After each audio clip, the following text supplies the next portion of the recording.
एक ही महिला रही हैं जिन्होंने ओलंपिक में एक मेडल हासिल किया है पहलवानी में, रेसलिंग में। उसके बाद जब एक लंबा दौर चला एक प्रोटेस्ट का, जिसने पूरे देश में यह विमर्श शुरू किया कि भारतीय खेलों के साथ क्या गड़बड़ है, क्या गड़बड़ी है और कैसे वो सुधारा जा सकता है, तो उसका चेहरा भी वही बनी। हमारे साथ इस समय साक्षी मलिक मौजूद हैं। बहुत स्वागत है आपका। और साक्षी अगर आज हमारे साथ हैं तो उसकी खास वजह है ये किताब जो उन्होंने लिखी है। अब किताब का नाम है विटनेस। विटनेस मतलब साक्षी, साक्षी मतलब गवाह। ये गवाही किस चीज की है साक्षी? एक्चुअली पूरा लाइफ स्टोरी है टिल मेरा रेसलिंग क्विट करने तक। जो मेरे साथ हुआ, लाइक रेसलिंग का स्ट्रगल से लेकर के फिर ओलंपिक मेडल तक, देन फिर प्रोटेस्ट और रेसलिंग छोड़ने का रीज़न, बहुत सारी चीज़ें हैं। तो बिल्कुल बहुत सारे गर्ल्स को मोटिवेट करने वाली है। तो बिल्कुल मैं खुद एक्साइटेड हूँ कि बुक लॉन्च हो रही है और मेरी लाइफ की जर्नी जो है सबको पता चलेगी। नहीं, मैंने आपकी किताब पढ़ी और मुझे जो चीज सबसे ज्यादा स्ट्राइक की कि वो आप सच बोलते हुए झिझकी बिल्कुल नहीं है। इसमें बहुत सारी ऐसी चीजें हैं जिससे हो सकता है आपके रिश्ते जैसे भी हों जिसके साथ, वैसे अब आगे न रहें। तो साक्षी मलिक सोच समझ कर बोलती है या नहीं? एक्चुअली मेरा थोड़ा प्रॉब्लम है कि मुझे ना बातों को घुमा फिरा के बोलना नहीं आता है।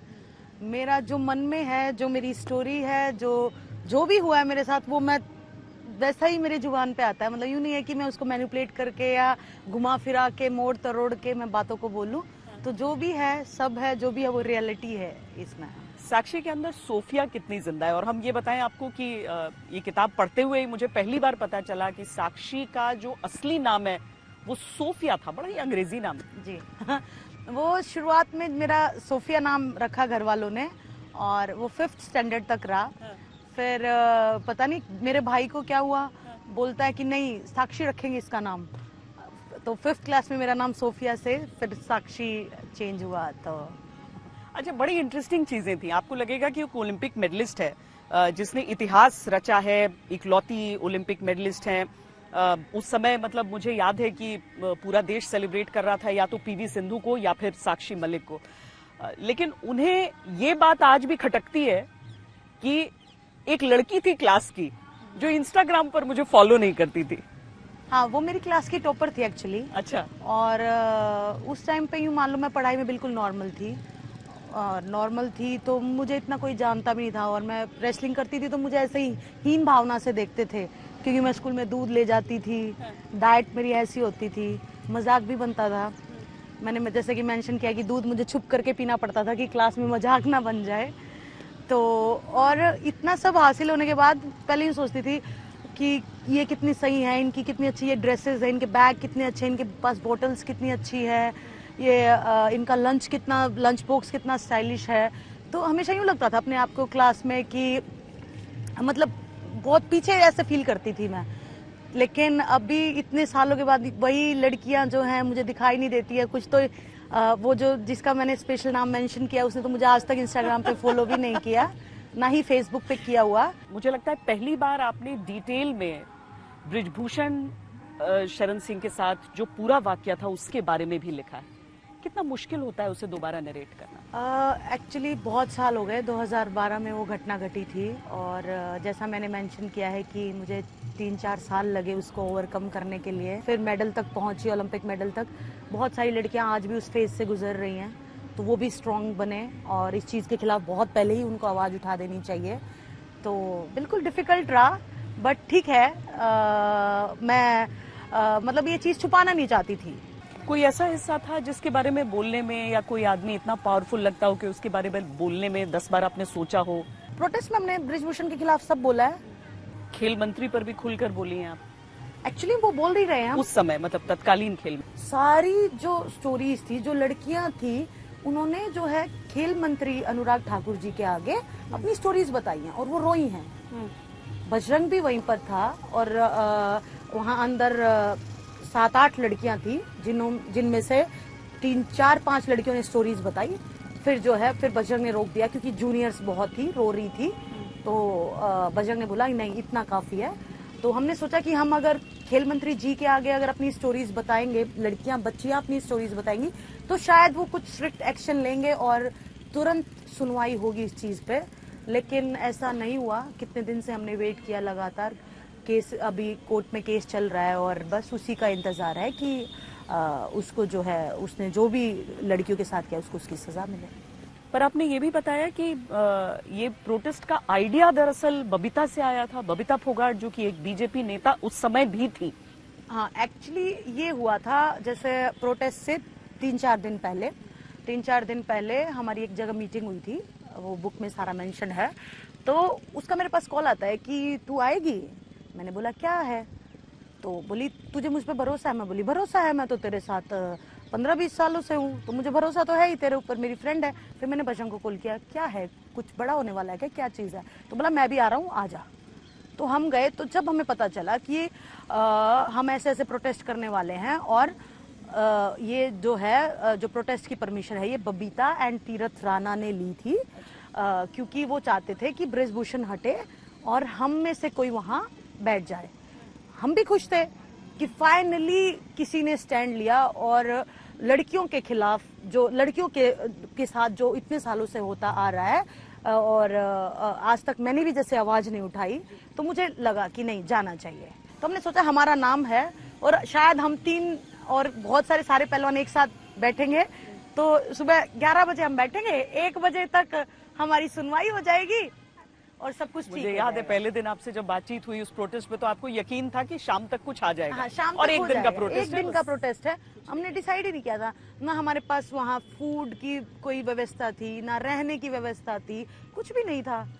बस हमें यूँ था कि बैठेंगे और प्रोटेस्ट करेंगे, अपनी आवाज पीएम सर तक पहुंचाएंगे, देन वो शाम तक सुन लेंगे, क्योंकि हमारी नहीं सुनेंगे तो वो किसकी सुनेंगे। हमने अच्छा, साक्षी मलिक का एक और प्रोटेस्ट रहा था, सच मुझे बताइए। मुझे जब आपकी माँ के बारे में वो चैप्टर में पढ़ रही थी यहाँ पे, मतलब इनफैक्ट फाइटिंग फॉर सत्यव्रत वाला, जो अपने हस्बैंड के लिए, अपनी शादी के लिए, लोगों को लगेगा कि अरे अपने पैरों पर खड़ी है, कमा रही है, इतने करोड़ों उसको मिल चुके हैं, उसको भी दिक्कत है अपने घर में ये बात करने में कि मुझे इस लड़के से शादी करनी है। नहीं, एक्चुअली सत्यव्रत को जो है उन्होंने 2015 में अपना लिया था। हाँ। मेरे भाई की शादी 2015 में फैब के मंथ में हुई थी, तो उन्होंने खुद सत्यव्रत को कॉल करके वहां बुलाया था। उससे पहले 1-2 बार मीटिंग भी हो चुकी थी, क्योंकि मैंने आई थिंक 2014 के एंड में घर वालों को बता दिया था कि ऐसे ऐसे है और यहीं पे अखाड़ा है उनका। हम साथ स्कूल में पढ़े हैं टिल 8-9 स्टैंडर्ड से साथ में। तो उन्होंने उनको बहुत, क्योंकि उस टाइम पे कंपेयर टू द अचीवमेंट, मतलब मेरी अचीवमेंट सत्यव्रत से कम थी। वो भारत केसरी था, वो यूथ ओलंपिक मेडलिस्ट था, मतलब काफी सारे टाइटल्स थे उसके पास। मैं इंग्लिश मीडियम स्कूल में पढ़ी थी, तो ऐसा बॉयज से कोई दिक्कत नहीं थी। तो नॉर्मल बातचीत स्टार्ट हुई और फिर फ्रेंडशिप में बदली और मैंने घर वालों को बताया। तो उन्होंने सत्यव्रत को 2015 में ही अपने आप अपना लिया था और मेरे भाई की शादी में बुलाया था जी। नहीं, उसके आगे फिर अपनी माँ के बारे में भी आपने। तो फिर क्या हुआ कि सडन जैसे ऐसे ही चलता रहा सब कुछ ठीक, और हमें यूं था कि हम बस शादी कर लेंगे। होता है ना कि एक काफी दिनों से बातचीत है, तो साथ ट्रेनिंग करेंगे, साथ टूर्नामेंट खेलेंगे। उनका अखाड़ा भी अभी भी है अखाड़ा।